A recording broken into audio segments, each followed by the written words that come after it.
اس نے کامیابی سے اتنا زیادہ اچیومنٹ کی، میں آپ کو مبارک دیتا ہوں۔ یہ جو آپ کی نئی اور اس کو آگے بڑھانے کے لیے اور اوورسیز پاکستانیز کی پارٹیسپیشن بڑھانے کے لیے جو آپ نے دو روشن اپنی کار اور جو روشن سماجی خدمت، یہ جو دو آپ نے اور پروڈکٹس دیے ہیں، انشاءاللہ یہ کامیاب ہوں گے۔ اور میں یہ چاہوں گا کہ آپ ہمارے فائنانس منسٹر شوکت ترین کی بھی پوری سروسز لیں، کیونکہ ان کی خاص، جو میں ان کو جانتا ہوں، ان کی مارکیٹنگ کے اندر ان کی خاص ایک ایکسپرٹیز ہے، تو یہ اور اس کے اندر بہت پوٹینشیل ہے، کیونکہ ابھی تک آپ نے $1 ارب لیا اور 1,20,30,000 پاکستانیوں سے، تو 90 لاکھ پاکستانی باہر ہیں، اور 90 لاکھ پاکستانیوں کی اگر آپ سوچ لیں کہ ایک فریکشن بھی ہم نے ان کا ٹیپ کر لیا، مثلا ہم 20 لاکھ تک بھی پہنچ گئے، تو یہ فگر کدھر سے کدھر جا سکتی ہے۔ تو اس میں بڑا ان ٹیپ پوٹینشیل پڑا ہوا ہے، اور جتنا بھی آپ اس کے اندر اپنی out of the box thinking کریں گے، سوچیں گے، اپنی اس کی مارکیٹنگ کی چیزیں سوچیں گے، تو یہ میرے خیال میں یہ ایسی چیز ہے، یہ ہمیں وہ کشن دے گی کہ ہمیں دیکھیں ہمارا مسئلہ کیا پاکستان کا مسئلہ یہ رہا کہ ہم نے کسی نے بھی زور ہی نہیں لگایا اپنی ایکسپورٹس بڑھانے کے لیے،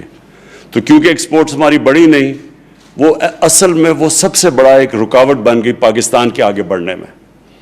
ہوتا کیا تھا کہ ہماری جیسی گروتھ ریٹ بڑھنی شروع ہوتی تھی، وہ جا کے پریشر پڑنا شروع ہو جاتا تھا ہمارے کرنٹ اکاؤنٹ کے اوپر، وہ جیسی وہ ڈیفیسٹ کے اوپر جانا شروع ہوتا تھا، ساری جو ہماری گروتھ ریٹ ہے وہ اس لیے رکتی تھی، وہ جو بوم اور بس سائیکل تھا، کہ ہمیں پھر ڈالرز کی کمی ہوتی تھی، کیونکہ جیسی جیسی گروتھ ریٹ بڑھتی تھی، امپورٹس بڑھتی تھی، ڈالرز کی کمی ہوتی تھی، ایکسپورٹس بڑھتی نہیں تھی، تو جیسے ڈالرز کی کمی آتی تھی ہمیں IMF کے پاس جانا پڑتا تھا، اور ابھی تک غالباً ہم کو پچھلے 30 سالوں میں کم از کم 20 دفعہ تو جا چکے ہیں IMF کے پاس، اور یہ ہماری ایک بڑا المیہ رہا ہے کہ کسی نے لانگ ٹرم پلاننگ نہیں کی۔ تو جب تک ہم اپنی ایکسپورٹس کو اس لیول پہ نہیں لے کے جاتے، جس لیول پہ کہ وہ ہماری امپورٹ سے زیادہ ہم اپنی ایکسپورٹس بڑھائیں، تب تک ہمارے پاس صرف راستہ یہ ایک ہے کہ ہم اوورسیز پاکستانی جو ہمارا بہت بڑا ایسٹ پڑا ہوا ہے، اس کو کسی طرح ہم اس ایسٹ کو ٹیپ کریں۔ ابھی تک بڑی تھوڑی کوششیں ہوئیں، اور شوکت ترین جب پہلی دفعہ فائنانس منسٹر تھے تو پہلی دفعہ انہوں نے ریمیٹنسز کے اوپر کوشش کی کہ کسی طرح زیادہ ہم ریمیٹنسز اوورسیز پاکستانیز کی لے کے آئیں۔ اب یہ دوسری دفعہ ایفرٹ ہو رہی ہے، جو کہ رضا آپ نے لیڈ لی اس کے اندر۔ اب ہمیں کوشش یہ کرنی چاہیے کہ ہر قسم کی اپنے آپ کے اسٹیٹ بینک کے اندر، شوکت ترین آپ کی فائنانس منسٹری میں، ہماری اکنامک پوری ایڈوائزری ٹیم بیٹھی ہوئی ہے، ہمیں سارا وقت برین سٹارمنگ کرنی چاہیے کہ ہم جب تک ہماری ایکسپورٹس نہیں بڑھتی، ہم کس طرح وہ گیپ انکریز کریں گے، وہ فل کریں گے، وہ گیپ کیسے فل کریں گے اپنے اوورسیز پاکستانیز کی ریمیٹنسز سے۔ آپ نے جو بات کی، ہماری اس وقت ہم نے جو انسینٹیوائز کیا اپنے کنسٹرکشن سیکٹر کو اور لو کاسٹ ہاؤسنگ کو، اب یہ آہستہ آہستہ پک کر رہی ہیں۔ جس طرح آپ نے ٹھیک ایک بات کہی کہ ہمارے بینکس کو ابھی تک عادت نہیں ہے، وہ جو بینک سے فائنانس کروانا چاہتا ہے اپنا گھر، وہ جو چھوٹے لوگ ہیں، جو وہ کلاس ہے جس کے پاس آج تک کبھی کسی کو قرضے ملے نہیں بینک سے، تو اس کے لیے آہستہ آہستہ بینکس کو اپنے اسٹاف کو ٹریننگ کرنی پڑے گی ان کو سروس کرنے کے لیے۔ اور جیسے جیسے ہماری کنسٹرکشن میں ماشاءاللہ بہت بڑی بوم آ رہی ہے، تو جیسے جیسے ہماری کنسٹرکشن بڑھتی جائے گی، ہاؤسنگ کی ڈیمانڈ بڑھتی جائے گی، ہاؤسنگ کے اندر زیادہ لوگ پیسے لگانا شروع ہو جائیں گے، تو ہمارا پریشر پڑے گا جا کے کرنٹ اکاؤنٹ کے اوپر، اور ہماری امپورٹس بڑھیں گی، اور جب وہاں پریشر پڑے گا امپورٹس بڑھنے سے، تو ہمیں وہ پیریڈ کے اندر بہت ضروری ہے کہ ہم اوورسیز پاکستانیز کو ٹیپ کریں۔ اس میں ابھی بھی ماشاءاللہ ہم نے پچھلے 1 سال میں ریکارڈ ریمیٹنسز آئی ہیں اوورسیز پاکستانی سے، سارے پچھلے ریکارڈز ٹوٹ چکے ہیں. لیکن یہ بھی جس طرح ورڈ وہ ایکسپریشن استعمال کرتے ہیں ٹپ آف دی آئس برگ, یہ بہت ابھی تھوڑی سی ہے جو کہ ہم ان کو ٹیپ کر سکتے ہیں. اور یہ وہ پھر سے میں وہ کہتا ہوں کہ وہ جب تک ہماری ایکسپورٹس اس لیول پہ نہیں پہنچتی تو یہ ایک ایریا ہے جو یہ اس گیپ کو فل کرے گا. تو اس لیے جتنا بھی آپ اس کے اوپر انوویٹ کریں گے, سوچیں گے, اس میں برین سٹارمنگ کریں گے اور اس سب سے بڑے پوٹینشیل کو ٹیپ کرنے کے لیے اتنا ہمارے لیے آسانیاں پیدا ہوتی رہیں. ہمیں وہ کرنچ نہیں آئے گا جو کہ ہمیشہ آ جاتا ہے کرنٹ اکاؤنٹ کے اندر جب ہمارا وہ ڈیفیسٹ پہ چلا جاتا ہے. اور ہم سب جانتے ہیں کہ جب آپ کا کرنٹ اکاؤنٹ ڈیفیسٹ میں جاتا ہے تو سب سے بڑا پرابلم ہمیں یہ آتا ہے, ہمارے روپے پہ پریشر پڑنا شروع ہو جاتا ہے. اور جب روپے پہ پریشر پڑتا ہے تو سب کچھ ہماری جو گروتھ ریٹ ہے سب افیکٹ ہو جاتی ہے, جس میں جو ایک چیز افیکٹ ہوتی ہے انویسٹمنٹ, فورن انویسٹمنٹ. کیونکہ جب لوگوں کو یہ انسرٹنٹی ہو جاتی ہے کہ روپے کی اسٹیبلٹی نہیں ہے تو وہ جو باہر سے جو لوگ انویسٹ کرنا چاہتے ہیں وہ پھر ان کے لیے آسان ہوتا ہے. اگر انہوں نے ڈالر میں پیسہ رکھ لیا, ان کو کیا ضرورت پڑی انویسٹ کرنے کے لیے, تو وہ پھر ساری ہماری فیوچر گروتھ ریٹ, ملک کا فیوچر اکانومی کی گروتھ, وہ سب افیکٹ ہو جاتی ہے. تو اس لیے یہ روشن ڈیجیٹل بڑا امپورٹنٹ ہے ہمارے لیے. بینکس کی ابھی تک جس طرح کی وہ ہمارے ساتھ چلے ہیں, میں ان کا خاص آج ان کو اپریشیٹ کرنا چاہتا ہوں, خراج تحسین پیش کرنا چاہتا ہوں کہ ہاؤسنگ میں بھی وہ کنیکٹڈ ہے. ہاؤسنگ میں بھی بینکس کی ہمارا رول بہت بڑا ہمیں چاہیے. اور دوسرا یہ جو اٹریکٹ کرتے ہیں ہم اوورسیز پاکستانیز کی ریمیٹنسز میں, اس میں بھی بہت بڑا چاہیے. میں آخر میں صرف ایک چیز کہنا چاہتا ہوں کہ ہمارا جو ایسٹ ہے,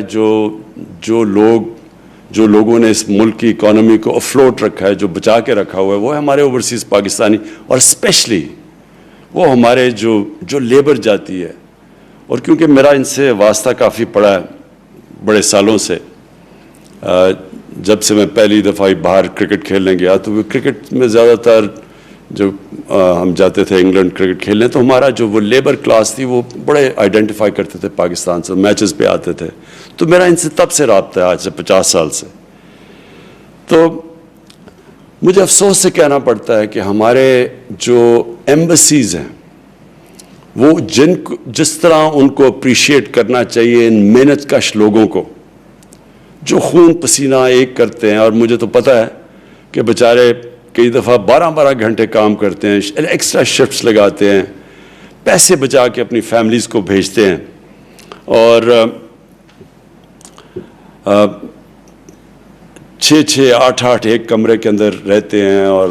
جس طرح میں نے ان کو دیکھا ہوا ہے, تو یہ بہت ہمارے اسپیشل لوگ ہیں اس ملک کے. ایک تو ہم ان کو نوکریاں نہیں دے سکتے, اپنی فیملی سے دور ہوتے ہیں اور بڑے مہینے دور رہتے ہیں, اور کئی دفعہ سال دور رہتے ہیں اپنی فیملی سے. پھر وہ محنت کرتے ہیں, اصل خون پسینہ ایک کر کے وہ پیسہ بچا کے بھیجتے ہیں, اور وہی ریمیٹنسز آج ہمیں پاکستان کو چلا رہی ہیں. تو میں آج اسی پلیٹ فارم سے اپنی ایمبیسیز کو ایک پیغام دینا چاہتا ہوں جو باہر ہیں, کہ آپ کی جو سب سے امپورٹنٹ ڈیوٹی ہے وہ ان کا دھیان رکھنا ہے, جو ہماری پاکستان کی لیبر وہاں کام کر رہی ہے, جو مزدور طبقہ ہے. جو پیسے والے لوگ ہیں ان کے لیے تو پھر بھی اتنے پرابلمز نہیں ہوتے. مجھے پتہ چلا کہ سعودی عربیہ کے اندر ہماری ایمبیسی نے جو ان کو سروس دینی چاہیے تھی, جو ان کا دھیان رکھنا چاہیے تھا ہمارے سعودی عربیہ میں لیبر کو, وہ انہوں نے نہیں دیا. میں نے کل میں نے پوری اس کے اوپر فل سکیل انکوائری بنائی ہے. امبیسڈر کے اوپر پوری میں انکوائری کروا رہا ہوں. میں زیادہ سٹاف وہاں واپس بلوا رہا ہوں پاکستان. اور جب یہ انکوائری کے رزلٹس آئیں گے تو جو ذمہ دار ہیں,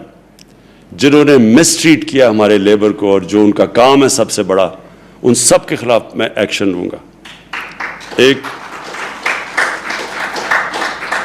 ایک ہم ان کی مثال بنائیں گے کہ یہ ان کا جو سب سے بڑا کام ہے ان کی مدد کرنا, بجائے مدد کرنے کے مجھے یہ بھی رپورٹس آئی ہیں کہ ان سے پیسے لیے جاتے تھے.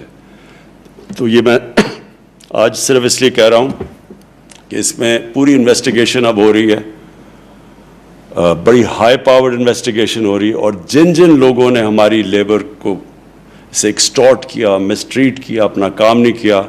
ان کے اوپر ہم ایک مثالی سزائیں دیں گے ان کو. پھر سے میں آپ کو رضا باقر, آپ کو, آپ کی ٹیم, مرتضیٰ, مجھے پتہ مرتضیٰ نے بڑا زبردست کام کر رہا ہے, میں اس کو بھی میں آج ایکنالج کرنا چاہتا ہوں, اور میں یہ امید رکھتا ہوں کہ آپ اسی طرح جس طرح آپ out of the box thinking کر رہے ہیں اور سوچ رہے ہیں اور انوویٹ کر رہے ہیں اور نئے طریقے کر رہے ہیں, کیونکہ یہ بہت بڑا 90 لاکھ پاکستانی اوورسیز بہت بڑا ایسٹ ہمارا بیٹھا ہوا ہے باہر, اور اس کو ہم نے ابھی کوشش, جس طرح میں نے کہا, جب تک ایکسپورٹس نہیں بڑھتی, اس ہم نے اپنے بڑے اثاثے کو صحیح معنی میں ٹیپ کرنا ہے. بہت بہت شکریہ.